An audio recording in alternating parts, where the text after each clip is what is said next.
मेरा बहुत बहुत जोहार। और सबसे पहले तो राहिल डूमर जी को इतनी सुंदर अच्छी कविता संग्रह तैयार करने के लिए और उसकी चर्चा के लिए मिल बैठने के लिए कुछ बातें करने के लिए जो अवसर प्रदान किया, उसके लिए बहुत बहुत धन्यवाद और बधाई। साथ ही साथ इसके प्रकाशक कमल प्रकाशन को बधाई कि उन्होंने इतने सुंदर ढंग से और पहले कविता संग्रह को छापा है। इसके लिए राजकमल वालों को भी बधाई और हमारे प्रगतिशील लेखक संघ ने जो ये कार्यक्रम आयोजित किया है उसके लिए भी उनको बहुत धन्यवाद। दोस्तों, जब ये मैं कविता पढ़ा मुझे बहुत सारी बातें अपनी पुरानी याद आई और कुछ अतीत में चला गया, 80 के दशक चला गया। 80 के दशक में या उससे पहले 70-80 के दशक में जब ये माना जाता था कि तब ये जो हमारा वर्तमान झारखंड हर चीज में पिछड़ा माना जाता था। अभी भी माना जाता है लेकिन तब और ज्यादा माना जाता था। और उस समय कोई इस इलाके से इस जीवन के यहाँ के जीवन के बारे में लिखेगा ऐसा सोचना एक बहुत कठिन काम था और उसके बारे में सोचेगा ऐसा या चर्चा करेगा ऐसा सोचना तो और भी मुश्किल था, क्योंकि मैं खुद उसका भोगी रहा हूँ। जब मैंने आदिवासी या झारखंड लिखना शुरू किया तो कई लोगों ने सवाल किया हमारा आदिवासी या झारखंड कौन पढ़ेगा, लेकिन मैंने कोशिश की, लगातार कोशिश की। मेरे जैसे कुछ मित्र लोग थे, सारे लोगों ने कोशिश की और आज ये बहुत खुशी की बात, बहुत अच्छी बात है कि जिस झारखंडी संस्कृति की बात को, उसकी एक युक्ता को और एक पड़ोसी दूसरे पड़ोसी को क्यों नहीं समझता था। एक सवाल मैं हमेशा पूछता था कि एक पड़ोसी दूसरे पड़ोसी को क्यों नहीं समझता है उसको। और एक बात हमेशा ध्यान में रखिए कि हिंदुस्तान में एक बहुत बड़ी विडंबना है हमारे भारतवर्ष में कि एक समुदाय आदिवासी को ना तो हम एक आदमी मानते हैं ना एक नागरिक मानते हैं। ये बहुत बड़ी विडंबना है। अधिकांश लोग, मैं बोल रहा हूँ सभी लोग नहीं, अधिकांश लोग एक आदिवासी को ना तो नागरिक मानते हैं ना आदमी मानते हैं। वैसी परिस्थिति में अब उस समय 80 से अब जो इधर आप 44-45 साल हो रहे हैं, परिस्थितियां बदली हैं, सारा कुछ बदला है और ये मानसिकता बदली है, लोगों की सोच बदली है और एक दूसरे को देखने के नजरिया बदला है। और जो समस्या को जब आदिवासी लिखते थे तो आदिवासियों के बारे में कहा जाता था कि तुम लोग पर्यावरण की कविता क्यों लिखते हो। अभी भी जैसे बहुत सारे जो आदिवासी साहित्य की चर्चा करते हैं तो वे प्राय कहता है कि आप हरित कविताएं करते हैं। तो ठीक है, ये बहुत सारे नाम दिए जा रहे हैं आलोचकों का या विद्वानों का या अपनी सुविधा का उसकी बारीकी को समझने के लिए, इसलिए इसको अलग अलग खंडों में बांटकर देखा जाता है। ये अच्छी बात है। वो अपने तरह से उसकी तरह तरह की व्याख्याएं कर रहे हैं।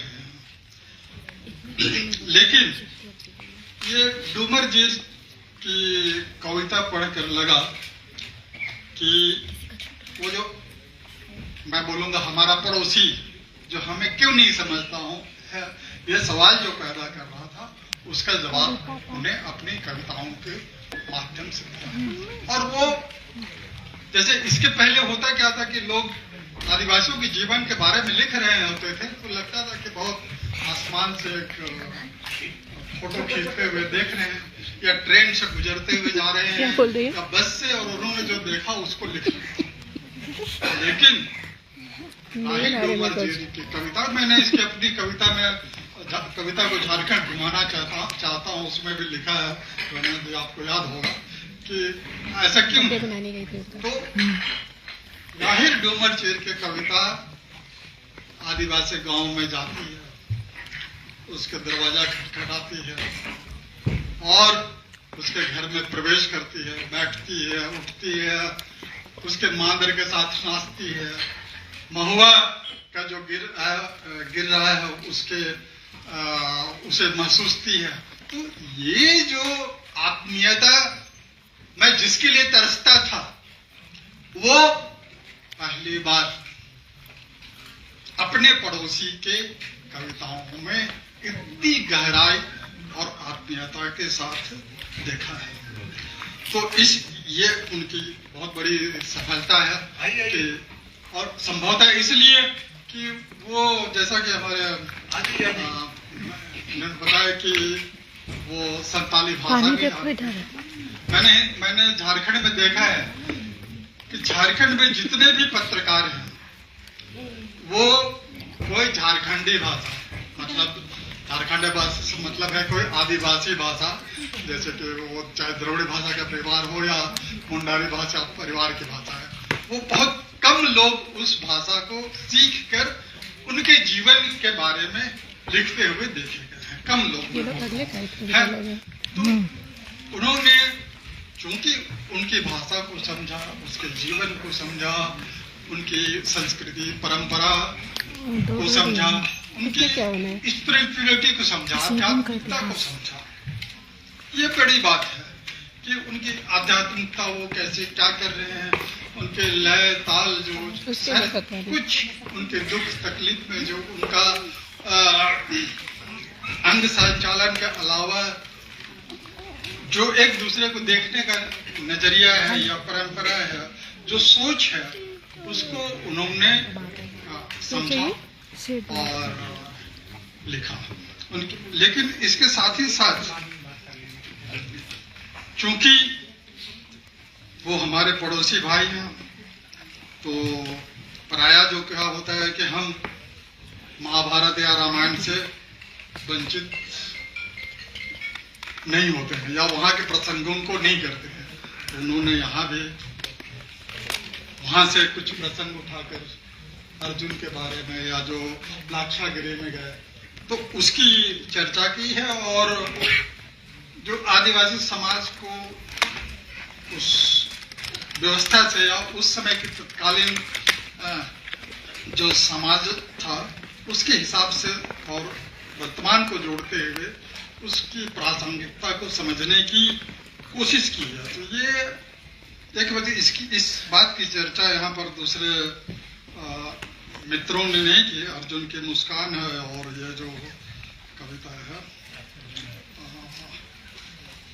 लाक्षागिरी में आदिवासी, तो वो आदिवासियों को समझते हुए न केवल उनके गांव या नदी किनारे या गाड़ा टोला में जाते हैं, बल्कि वो अतीत में भी जाते हुए दिखते हैं और वहां से परिस्थितियों को लाकर आदिवासी समाज को यह कहे कि समग्र जो झारखंडी समाज है उसे समझ रहे हैं। तो इस तरह राही डूमर चीर जी ने इस संग्रह के माध्यम से बहुत अच्छा काम किया है, और भविष्य में जो भी नए कवि जो आदिवासी जीवन को समझते हैं या झारखंड जीवन को समझना चाहते हैं, उनके लिए एक नया द्वार खोला है, एक नया नजरिया विकसित किया है। तो राही डूमर चीर जी को बहुत बहुत बधाई। और इसमें क्या है कि मांदर और महुआ है, कई बार आया है, लगता है मांदर और महुआ से बहुत बार मांदर और महुआ आते हैं। अच्छा है कि इसमें कुछ कविताएं हैं जो व्यक्ति के नाम से, जैसा कि एदल किस्कू, हेम्बू कुजूर, अमित मरांडी। उसके बाद कई कविताएं हैं जो स्थान को लेकर है, गाड़ा टोला, शाल घाटी, दुमका, बांध कोई, बुदबुदी नदी, ऐसे। और सबसे बहुत आश्चर्य, बहुत अच्छा लगा मुझे यह देखकर, हमने एक कविता में जो सबसे अंतिम कविता है, हम लौट रहे हैं, उसकी जो 3 पंक्ति है, मतलब उसमें की कुछ पंक्तियां मैं पढ़ना चाहूँगा। जैसे उसके फुटबॉल वाले मैदान, तो मैं रोज सवेरे मॉर्निंग वॉक करके हड़ों में घूमने जाता हूँ, हड़ों मैदान को देखता हूँ, तो और कई बार देखता हूँ कि वहाँ कुछ मेले लग रहे हैं, कुछ और हमारे पंकज जी भी देख रहे हैं वहाँ उसके मैदान कैसा था और आज क्या हाल हो जाता है। तो उस तकलीफ को उसने भी यहाँ लिखा है, और वहाँ जो हमारे बस्ती वाले हैं उनकी तकलीफ है, तो वो मुझे बहुत इस कविता ने छुआ।